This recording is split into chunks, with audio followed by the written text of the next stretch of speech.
Many people are aware of the SWOT acronym: strengths, weaknesses, opportunities and threats. However, they are often less clear about how these factors are identified or how they could be used once the SWOT analysis is complete. In many respects, the SWOT analysis is a summary technique, identifying the external opportunities and threats to the organisation and the internal strengths and weaknesses of the organisation itself.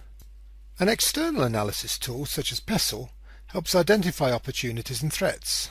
For example, the possible enactment of employment legislation by the government, the L for legal in PESTLE, might threaten a company's profitability or indeed its business practice.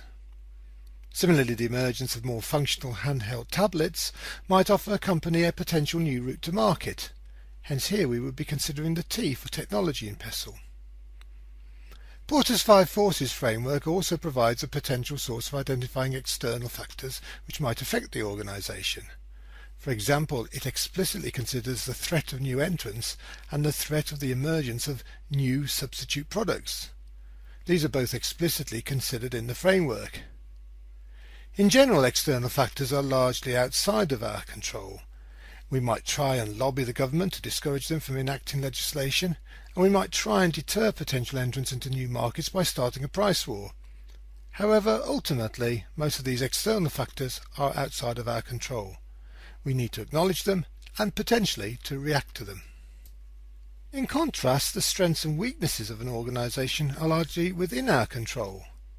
We can ensure that our strengths are maintained, for example by marketing initiatives that maintain the strength of our brand, and that our weaknesses are addressed, perhaps through employing better people or engineering better processes. Strengths and weaknesses are identified through internal analysis techniques such as MOST and the resource audit of both tangible and intangible assets. Once complete, the SWOT analysis can form the basis for discussing the strategic direction of the organisation.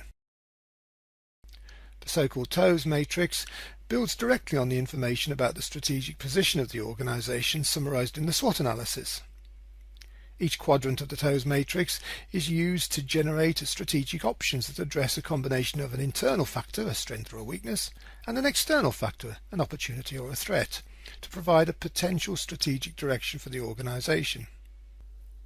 The top left-hand quadrant, SO, Strengths and Opportunities, generates options that use the internal strengths of the organisation to take advantage of an identified external opportunity.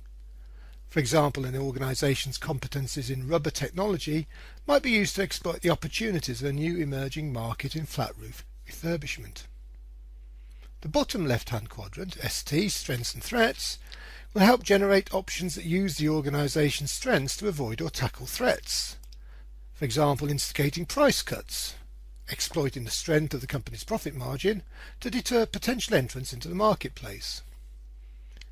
In the top right-hand quadrant, we look at generating options that take advantage of opportunities by overcoming our weaknesses. For example, a university might address a long-term weakness in learning technology to allow them to bid for the increased number of worldwide open learning contracts.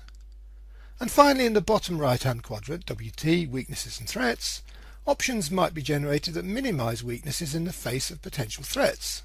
For example, an organisation might wish to consider a niche strategy, perhaps providing tyres for classic racing cars, which avoids the potential threat of the major tyre companies and means that the organisation's own weaknesses, such as lack of global presence and few economies of scale, do not matter too much. Hence, SWOT represents a very useful intermediate framework between strategic position and strategic direction. Not only does it summarise the strategic position from both an external and internal perspective, it also provides a basis for moving on from that position, generating options for strategic direction which can be subsequently subjected to detailed analysis.